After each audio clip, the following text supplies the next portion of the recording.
morning family. Most important company here. Ik heet Prophecy. Zo ik heet.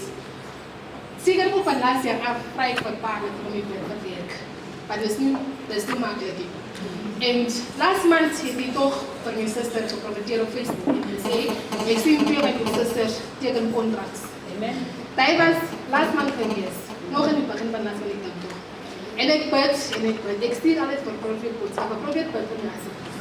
Ik raad mijn moeder los van ik leer nog deze en ik wou niet daarvan niet.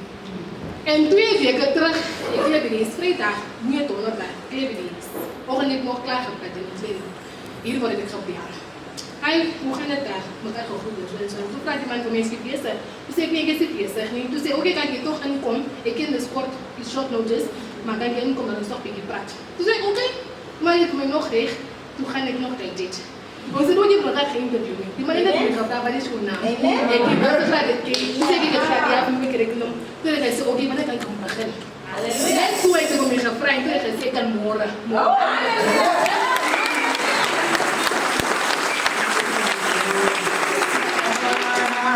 Ik heb 4 uurtjes gehad om te zien, want ik heb nog gedaan, is er nog leren dat ik op jou voor me begin. Toen denk ik de volgende dag, ochtend nog vroeg voor ik kan erop maken.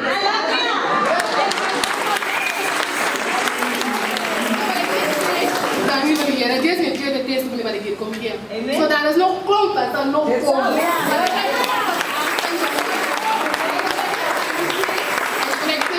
Je moet opgeven. Just be in prayer.